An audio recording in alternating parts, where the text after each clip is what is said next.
Hola a todos, bienvenidos a un nuevo vídeo de Historia en Detalle en el que echaremos un vistazo exhaustivo a un apartado de la historia. Hoy nos toca la Guerra Numantina, que es el último conflicto que tuvo lugar en Hispania entre la República Romana y las tribus celtíberas que habitaban las inmediaciones del Ebro. Esto es un tema súper interesante que me gustaría conocer vuestra perspectiva si queréis compartirla. No olvidéis suscribiros y ahora sin más preámbulo comencemos. Con el nombre de Guerras Celtíberas o Numantinas se etiqueta un periodo de 20 años, entre el 153 y el 133 a.C., de campañas y operaciones bélicas intermitentes que acabó con el sometimiento a Roma de las tribus del Alto y Medio Valle del Duero y su integración en la Hispania citerior. Simultáneamente, en los márgenes de la Hispania ulterior, bandas de lusitanos y betones invadieron en incursiones de largo alcance los territorios comprendidos entre el Guadiana y el Guadalquivir. Ambas guerras, personificadas en los nombres de Numancia y Viriato, dominaron la política exterior de Roma, al menos entre el 146 y el 133 a.C. El gran relieve de tema trajo el interés de los historiadores antiguos como Apiano en sus Ibérica y los modernos. Las investigaciones de estos, sumadas a las de las fuentes de la época, permiten un aceptable conocimiento de la contienda y cómo aconteció. Origen de la guerra. De no cambiar las directrices de la dominación romana, tenía que ser efímera la paz impuesta en el 179 a.C. por Sempronio Graco en la Hispania citerior. Así, el fracaso de la política exterior romana con un sistema provincial incapaz de gobernar los extensos territorios del imperio deterioró las cláusulas de los pactos de Graco. En la Celtiberia exterior, el casus belli surgió del confuso asunto protagonizado por la ciudad de Segeda, de la tribu de los Velos en los alrededores de Calatayud. Esta tribu, con el resto de las que integraban la Celtiberia citerior, quedaba obligada por tratado formal de dependencia al pago de un tributo cuando así lo exigieran los romanos, a proporcionar tropas auxiliares y a abstenerse de levantar nuevas plazas fuertes. En cambio, las tribus de la Celtiberia ulterior, que ocupaban el alto curso del Duero, los arébacos, cuyos centros urbanos principales eran Numancia y Termancia, se mantenían independientes y ligados a Roma solo por una relación laxa que las consideraba amigos y libres. En el 154 a.C., Segeda decidió ampliar su ciudad y sus fortificaciones para albergar a comunidades de los alrededores. Esto tenía riesgo de complicaciones y los grupos que rechazaban el agrupamiento decidían recurrir a los romanos. Independientemente del carácter y finalidad del agrupamiento, la simple voluntad de realizarlo en esa zona periférica donde se había impedido formar agrupaciones políticas era una amenaza para la paz de la provincia, por lo que el Senado lo prohibió. En vano protestaron los segedanos y de nada sirvieron las argumentaciones de su portavoz Caro. Convencidos de que sus propósitos no alteraban los tratados, no renunciaron a ellos, y entonces el Senado replicó declarando la guerra a los segedanos y sus aliados. Roma, en vez de enviar al pretor de turno con el ejército correspondiente a su grado, unos 12.000 hombres entre legionarios y tropas auxiliares, decidió encomendar la dirección de la guerra a Fulvio Nobilior, uno de los cónsules del 153 a.C., con una tropa ni más ni menos que de 30.000 soldados, se dice pronto. Este año, por primera vez en la historia de Roma, los cónsules juraron en su cargo el 1 de enero en lugar de la fecha acostumbrada del 15 de marzo para que el encargado de las operaciones de Hispania llegase a su destino antes que lo avanzado en la estación redujera el tiempo para efectuar las operaciones. A partir de entonces, esa fecha indicaría el comienzo del año. La matanza del río Valdano. La aparición en la región de Segeda de tan considerable ejército obligó a los desprevenidos indígenas a abandonar casas y bienes y refugiarse en la Celtiberia ulterior, donde pidieron a los arébacos que sirvieran de mediadores. Empeño inútil, porque Fulvio Nobilior exigía la rendición sin condiciones y la entrega de armas de los refugiados. Por ello, segedanos y arébacos concluyeron una alianza bajo la dirección de Caro, portavoz de Segeda. 3 días después, el 23 de agosto del 153 a.C., fiesta romana de las Vulcanalia, en honor a dios Vulcano, tenía lugar el enfrentamiento armado a 15 kilómetros al sur de Numancia, en el valle del río Valdano, pequeño afluente del Duero. Los celtíberos dispersaron a los romanos y abatieron a 6.000 legionarios, más de los efectivos de una legión. Pero al salir en persecución de los fugitivos, los celtíberos tropezaron con la caballería romana que les causó no menos de 6.000 muertos, el cabecilla Caro entre ellos. Perdida la iniciativa, los celtíberos buscaron refugio en los espesos muros de Numancia, el núcleo urbano más grande de los arébacos. Hasta allí les persiguió Nobilior, que levantó un campamento resuelto a lograr la rendición definitiva. La llegada de refuerzos enviados por el príncipe cliente africano Masinsia, entre los que habrían 10 elefantes, alentó a Nobilior para atacar la ciudad. Los indígenas, asustados al contemplar esos animales por primera vez, se replegaron. Pero una piedra lanzada desde las murallas hirió a uno de los animales, que enloquecido se precipitó sobre los propios romanos. Aprovechándose del desconcierto, los indígenas produjeron otros 4.000 muertos entre las fuerzas romanas. Estas, reducidas a la mitad de sus efectivos y obligadas a permanecer durante el invierno en territorio hostil, con frío riguroso y dificultades de abastecimiento, ya que estaban desmoralizadas. Las alarmantes noticias procedentes de Hispania influyeron en las elecciones del año 152 a.C. en Roma. Claudio Marcelo alcanzó por tercera vez el consulado pese a que las leyes prohibían la repetición de la magistratura sin un intervalo mínimo de 10 años, y ello porque se le consideraba idóneo para acometer la guerra celtíbera por su reputación militar con 2 triunfos en su haber y por su experiencia en España, donde había actuado como pretor. La campaña de Claudio Marcelo. Utilizando todos los medios a su alcance, Marcelo, dispuesto a conseguir una paz estable, se encaminó a Ocilis, Medinaceli y Nertóbriga en la Celtiberia Citerior, que se habían unido a los arébacos tras su éxito en Numancia. La primera se rindió sin resistencia, confiando en la clemencia de Marcelo, pero en la segunda había partidarios y enemigos de Roma, lo que hizo confusas las negociaciones. Marcelo entonces cortó por lo sano y exigió el cese de la actitud hostil de los celtíberos como paso previo a la renovación de los pactos de Graco. Los indígenas rebeldes aceptaron las condiciones impuestas e incluso el pago de una contribución de guerra. Pero la protesta de las tribus, fieles a Roma, que se sentían amenazadas por las sublevadas, apenas permitió otra cosa que la firma de un amnisticio y la remisión a Roma de sus respectivas causas. Entretanto, Marcelo esperaba la decisión del Senado en su fundación de Córdoba. La dificultad de aislar la crisis de Segeda que tanta sangre romana había costado dio al Senado la prueba de que el simple mantenimiento del statu quo propuesto por Marcelo no parecía el camino para mantener la paz y la seguridad en Hispania. Un nutrido grupo de senadores, entre los que se hallaba Cornelio Escipión, nieto adoptivo del gran Escipión, el africano, mencionado anteriormente en el vídeo de la conquista romana de la península ibérica, quería un viaje enérgico en política exterior. Para estos senadores solo se pacificarían las provincias si se aniquilaba a las tribus aún beliciosas. Se basaban en la experiencia del Oriente helenístico y en la firme convicción de que no eran compatibles con el honor de las armas romanas los tratados de paz fundados con el compromiso. Tras esta argumentación no había más que un endurecimiento de la política exterior nacido de la confusión de un régimen que había fracasado rotundamente en la dirección de un imperio excesivamente ambicioso para sus limitados medios. Las ruinas de Corinto y Cartago en el 146 a.C. y las de la misma Numancia en el 133 a.C.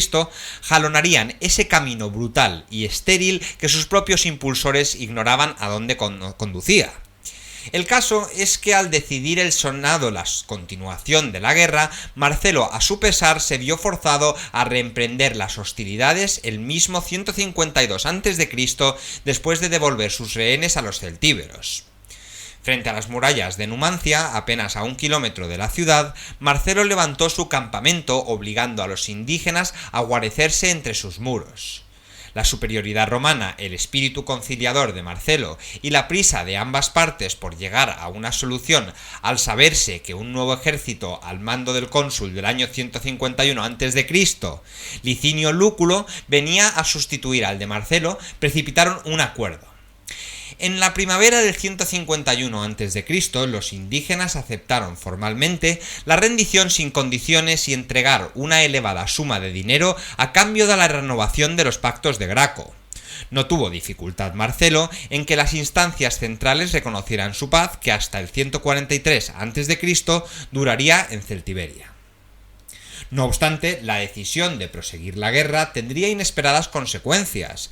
Las sombrías noticias que llegaban de Hispania sobre las dificultades de una guerra escarnizada e improductiva y la crisis social que empezaba a sufrirse en Roma obstaculizaron la obtención de los reclutamientos precisos para el nuevo ejército de Lúculo, en el que se enroló en gesto efectista Escipión Emiliano, el nieto del gran Escipión mencionado anteriormente, arrastrando a amigos y partidarios.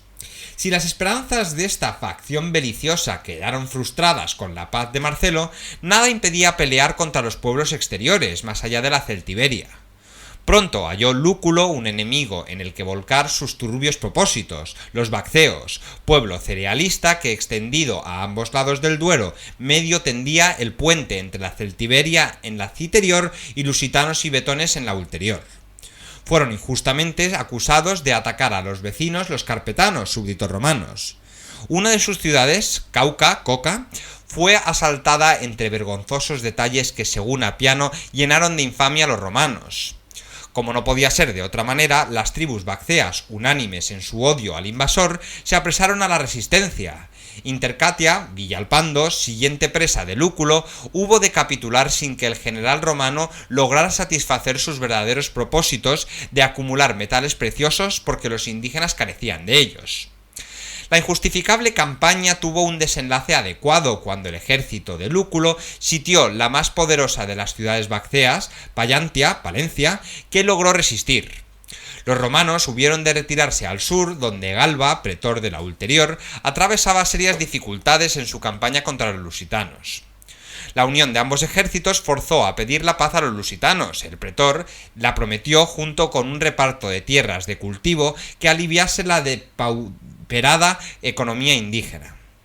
Pero cuando, concentrados con sus familias y previamente desarmados, esperaban el reparto, Galba dio la orden de exterminio de 30.000 indígenas, 8.000 fueron asesinados y el resto vendidos como esclavos. El infame proceder del pretor suscitó una oleada de indignación en Roma hasta el punto de acarrearle un proceso. Pero el dinero lusitano le salvó de la condena. Los lusitanos, sin embargo, no olvidarían fácilmente el hecho. Según la tradición, Viriato, escapado de la matanza, proporcionaría 10 años de pesadilla a los ejércitos romanos de la ulterior. Crisis en Roma. Las victorias de Viriato, la activa diplomacia del caudillo luso invitando a la sublevación y la persistencia de los problemas que propiciaron la anterior rebelión, suscitaron el levantamiento celtíbero del año 143 a.C. tras 9 años de tregua. Comenzaba así el último capítulo de la conquista romana del Valle del Duero, en el que se forjaría el mito de Numancia. Esta guerra, que del 143 a 133 a.C., enfrenta sin respiro apenas a los ejércitos romanos con un insignificante núcleo bárbaro en los confines de Occidente. Puede parecer, y así se ha considerado generalmente, un episodio sobrehumano y de valor ejemplar, y si no se tiene en cuenta una serie de circunstancias que, si no minimizan la desigual resistencia, la explican. Hay que destacar el hecho de que la guerra de Numancia se produce al final del gigantesco proceso que estaba transformado la elemental ciudad-estado de Roma en un imperio mundial sin una armónica y paralela acomodación de sus estructuras políticas y socioeconómicas. Esta falta de adecuación solo podía generar una grave crisis de la que, para nuestros propósitos, incidiremos en solo dos aspectos, el social y el político. El primero se manifiesta en la creciente depauperación de las clases medias, que en un sistema de ejército como el romano, en el que la milicia estaba ligada a la propiedad, se tradujo en una angustiosa disminución de la cantera de soldados, precisamente en una época en que la política exterior exigía levas progresivas. Las medidas excepcionales que hubo de arbitrar el Estado para hacer frente a estas necesidades solo podían redundar en una disminución de la calidad de las tropas y por tanto de su eficacia. Paralelamente, la crisis política se aprecia en el resquebrajamiento de la unidad de la oligarquía senatorial, escindida en varias facciones enfrentadas que amenazaban con anularse en la conducción de los asuntos públicos. Estas incongruencias se manifiestan abiertamente en la guerra de Numancia. Mientras los ejércitos bisoños y mal entrenados que luchan contra los celtíberos se debaten entre el miedo y la indisciplina, la unidad y coherencia de objetivos del mando se rompen en criterios, a veces contradictorios, como consecuencia del cambio anual de comandantes fruto de las luchas políticas en Roma. Los celtíberos no entregan las armas.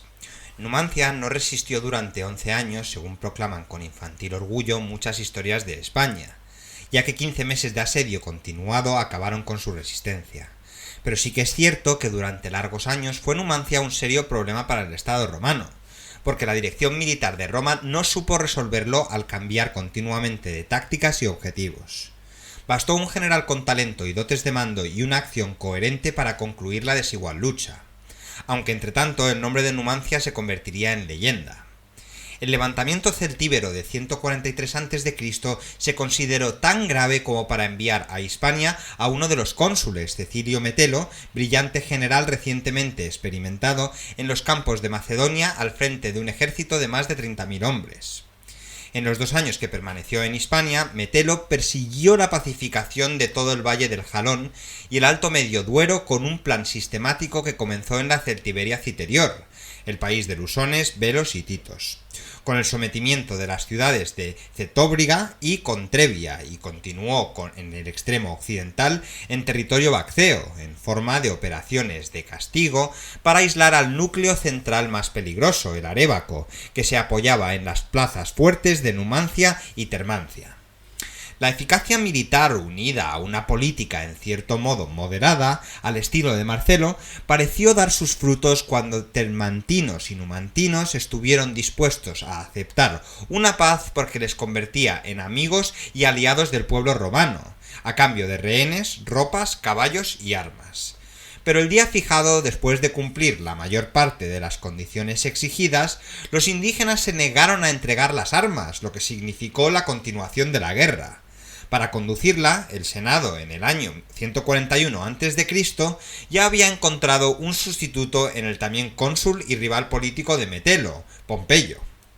Fue probablemente esta ruptura a última hora del pacto la que decidió al Senado a mostrarse inflexible con ambas ciudades. A partir de ahora solo aceptará la rendición sin condiciones de los indígenas. Movía esta actitud no tanto una política de imperialismo agresivo frente a la que hubiese sido posible una opción moderada al estilo de Marcelo y Metelo, sino la bochornosa reflexión de que las humillaciones sufridas por las armas romanas no respondían a la auténtica relación de fuerzas de los contendientes. La guerra se estaba tornando en una afrenta para la sociedad romana, y no cabía entonces la moderación. Numancia se había convertido en un reto, una provocación al prestigio militar romano sobre el que se cimentaba todo el aparato imperial. Pero la guerra se prolongará porque a las dificultades objetivas del terreno árido y de áspera orografía y a la resistencia a ultranza de los indígenas conscientes de su lucha a muerte se añadirán también las acumuladas gratuita y estúpidamente por el propio aparato central romano en cuanto a la falta de la aplicación rápida de su verdadero potencial bélico. Bajo la dirección de comandantes ineptos, la guerra se eterniza y esto arroja un efecto negativo de la calidad y la moral de las tropas, al igual que una crisis política romana en la que se estaba cuestionando el imperio que tan fuerte era, que era derrotado por un grupo de bárbaros encerrados en una ciudad. Fracasos romanos ante Numancia. Pompeyo, el cónsul del 141 a.C., es un ejemplo de esta política tan inflexible como falta de escrúpulos. Estrellado contra los muros de Numancia y Termancia después de un año de infructuosa campaña, intentará conseguir la paz en el 140 a.C. por medios diplomáticos. Iniciará para ello conversaciones con ambas ciudades, pero en términos tan equívocos que hasta le acarrearon un proceso en Roma. Su sucesor, el cónsul del 139 a.C., Popilio Lenas, no tuvo mejor suerte ante Numancia y, renunciando a sitiar la ciudad, se contentó con algaradas en las llanuras trigueras de los Bacceos para justificar la actividad de su ejército. La ineptitud de la dirección romana sería coronada por el cónsul del 138 a.C., Hostilio Mancino, quien no solo hubo de levantar el sitio de Numancia, sino que al retirarse quedó bloqueado por los numantinos con todo el ejército y únicamente logró salvarlo del aniquilamiento con una capitulación en toda regla, gracias a los oficios de uno de sus lugartenientes, el cuestor Sempronio Graco, hijo del pacificador de Hispania en el 179 a.C., cuyo recuerdo era todavía garantía de equidad para los indígenas. Pero el Senado no podía aceptar lo que para sus ojos representaba una humillación, y a fin de salvar su propia responsabilidad, obligó al deshonrado cónsul a rendirse personalmente a los numantinos. Tétrica ceremonia exigida por el derecho de guerra, en la que todo un cónsul romano, desnudo y con las manos atadas a la espalda, aguardaba a las puertas de la ciudad el destino que quisiera darle el enemigo. Pero los indígenas no aceptaron la entrega y la guerra continuó. Emilio Lépido, Furio Filón y Calpurnio Pisón, cónsules encargados sucesivamente de las operaciones, no se arriesgaron a un fracaso similar al de Mancino, con lo que Numancia dispuso de 3 años de tregua, ya que los ejércitos romanos, ignorando olímpicamente su existencia, se limitaron a cumplir dudosos objetivos en la castigada tierra de los Bacceos. Escipión y la destrucción de Numancia. El insulto de Numancia no podía ser tolerado por más tiempo por una sociedad acuciada por otros graves problemas. No es de extrañar que la facción belicista acaudillada por Cornelio Escipión, héroe nacional después de la destrucción de Cartago en el 146 a.C., orquestara una campaña en la que se reclamaba para él la dirección de la guerra en Hispania. No fue obstáculo la traba legal que impedía su reelección como cónsul. El carisma personal y familiar, el partido que lo apoyaba y las clientelas políticas le otorgaron, por segunda vez en el 134 a.C., la magistratura consular. A causa de las dificultades de reclutamiento, Escipión solo pudo llevar consigo unos 4.000 voluntarios para reforzar el ejército de Hispania. Pero a esas tropas faltas de moral y organización, Escipión aportó algo más valioso y útil: espíritu de cuerpo, disciplina y eficiencia. Tras entrenar durísimamente a su ejército, comenzó Escipión las operaciones de espaldas de los numantinos, en territorio bacceo, no como objetivo principal, a semejanza de sus antecesores, sino como medio de cortar a la ciudad el abastecimiento.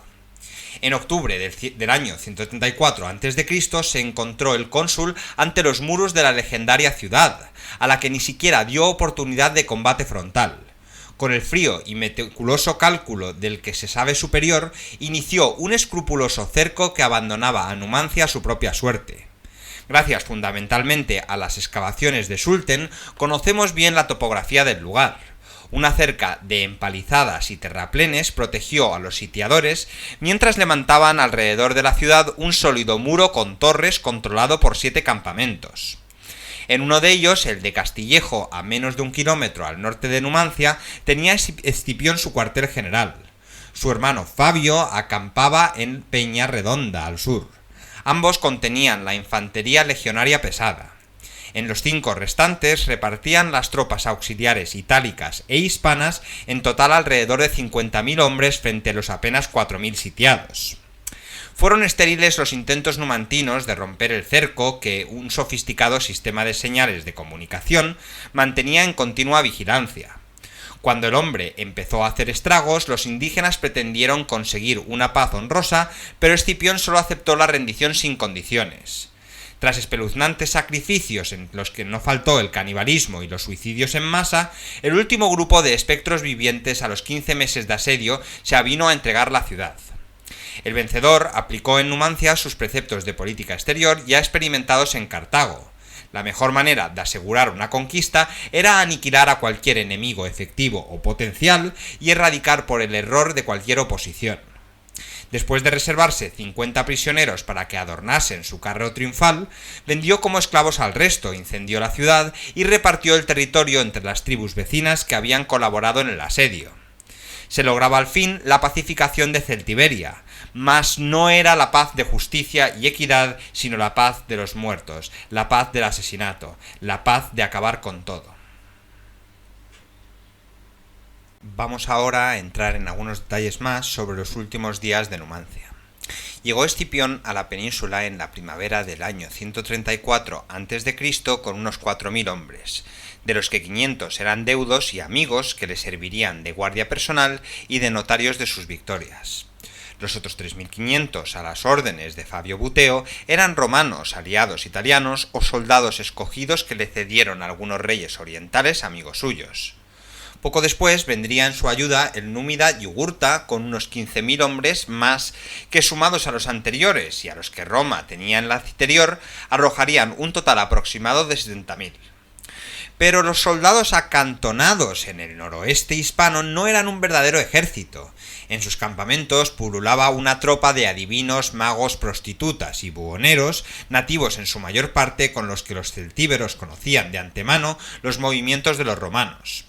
Era además un ejército mal entrenado y desmoralizado por la dureza de la guerra y las derrotas. El historiador griego Polibio escribe: se llama guerra de fuego a la que los romanos hicieron contra los celtíberos. Extraordinaria fue la naturaleza de esta guerra, ya que la duración de los enfrentamientos fue también muy extensa. Las guerras en Grecia y en Asia suelen decidirse por lo general en una batalla, raras veces en dos, y esas batallas se resuelven en un momento en el primer choque entre las dos fuerzas. En esta guerra sucedió todo lo contrario. La noche acababa con la mayoría de las batallas y los hombres resistían animosamente, sin que sus cuerpos cediesen a la fatiga, pues desistiendo de retirarse y como arrepentidos de hacerlo, reanudaban la lucha. Apenas suspendió el invierno esta guerra y la serie ininterrumpida de batallas. En verdad, si alguien quiere imaginarse una guerra de fuego, que solo piense en esta. Escipión estuvo un tiempo limpiando de advenedizos los campamentos y para acabar con la vida muelle de las legiones las impuso, según el historiador Apiano, un duro régimen. Tocaba diana de madrugada y ordenaba largas marchas. Por la tarde los soldados debían levantar campamentos y fortificados con fosos y vallas en un tiempo preestablecido. Al día siguiente, otra marcha dispuestos en cuadro para evitar ataques por sorpresa y la formación de grupos rezagados. Escipión eliminó todo lo superfluo desde animales hasta impedimenta, prohibió usar camas y la vajilla no imprescindible, intensificó los ejércitos de armas y las alarmas de entrenamiento. Así, en pocas semanas, contó con un ejército nuevo, disciplinado, resistente y con una moral elevada. Con este ejército enfocó la campaña contra los bacceos, que privó de vituallas y aliados a Numancia. Como un paseo militar de entrenamiento y con no menos de 50.000 soldados se presentó en octubre del 134 a.C. ante los muros de Numancia, defendida por no más de 4.000 hombres, para Sulten solamente 2.000. Cabe reseñar eso. Es indudable que los numantinos no habrían podido repeler un asalto frontal del ejército tan superior en números y medios. Pero Escipión no quiso comprobarlo, no podía tolerar una nueva humillación, ni deseaba ofrecer a los numantinos la oportunidad de una defensa heroica. La rendición incondicional, la completa humillación de los sitiados era su objetivo. Por ello cercó Numancia con 7 campamentos fortificados y unidos entre sí por fosos, terraplenes y empalizadas. Nada ni nadie podía entrar o salir de la ciudad.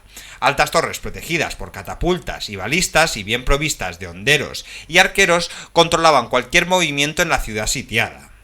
Un sistema de señales entre las torres disponía el envío de refuerzos en breve tiempo a cualquier punto del circuito que estuviera en peligro. En vano pretendieron los numantinos salvar el cerco. Los romanos les rechazaron siempre, causándoles muchas bajas. Más éxito tuvo la salida del numantino Retógenes en busca de auxilio. Salvando terraplenes empalizadas, llegó hasta los arébacos, que le despidieron sin brindarle ayuda, porque la fama y las medidas de Escipión le habían convencido de que era inevitable la derrota de Numancia. Retógenes entonces marchó a Lutia, donde encontró a 400 jóvenes dispuestos a combatir a su lado. Pero los ancianos de Lutia, temiendo represalias, denunciaron el hecho a Escipión, que capturó al pequeño ejército y cortó las manos a sus soldados como escarmiento para que nadie pensase en ayudar a los numantinos. Sin víveres, sin esperanza de ayuda, los sitiados pretendieron negociar y enviaron a Abaro, con 4 hombres más, al campamento de Escipión. Apiano narra la dramática embajada de Abaro. Sería digno de ti y de tu fama, oh Escipión, perdonar a este pueblo fuerte y valeroso, pues ya no depende de nosotros, sino de ti, recibir la sumisión de nuestra ciudad. si exiges condiciones equitativas o dejar que sucumba en la lucha. Escipión exigió la rendición incondicional y la entrega de armas. Regresó a Varo con su séquito y recibieron la muerte en Numancia por ser portadores de tan desgraciada noticia. No mucho después, continúa Apiano, faltos de todo alimento chupaban pieles cocidas, después faltos de pieles se alimentaron de carne humana. Primero de los que morían, cocinándola en pequeños pedazos, luego despreciando la carne de los enfermos, los más robustos atacaron a los más débiles, y reducidos a este estado se sometieron a Escipión. Convenida la capitulación, los que así lo prefirieron se dieron muerte, cada uno a su manera. Los restantes acudieron al tercer día al lugar designado.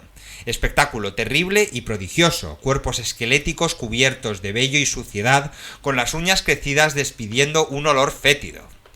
Esto ocurrió entre julio y agosto del 143 a.C., pero Floro y Orosio, historiadores lejanos a estos sucesos, difieren en el relato de la tragedia final. Según ellos, ante la imposibilidad de romper el cerco y recibir ayuda, los numantinos incendiaron la ciudad y perecieron entre las llamas antes de rendirse. La gruesa capa de cenizas halladas por los arqueólogos bajo la ciudad romana que se edificó sobre la Celtibérica atestigua el incendio. Pero el hecho no contradice la versión de Apiano, que puede aludir al incendio y suicidio de aquellos numantinos que se dieron muerte cada uno a su manera. O, con mayor probabilidad, Escipión ordenó el incendio y la destrucción de Numancia como ya hiciera con Cartago después de rendirla. Y con esto concluimos el vídeo de hoy, que ha sido súper entretenido. Yo mientras lo narraba sentía que estaba en esa batalla observándolo todo desde fuera. Es una maravilla parte de nuestra historia, cómo la resistencia de un pueblo cercado en una ciudad pudo con el mayor imperio del mundo entero en esa época. Es totalmente fascinante y una auténtica maravilla para la historia de la península ibérica. En el futuro trataremos un vídeo en el que hablaremos de las guerras lusitanas, que también se las traen, de nuestros vecinos portugueses. Muchas gracias por estar allí y nos vemos en el próximo vídeo.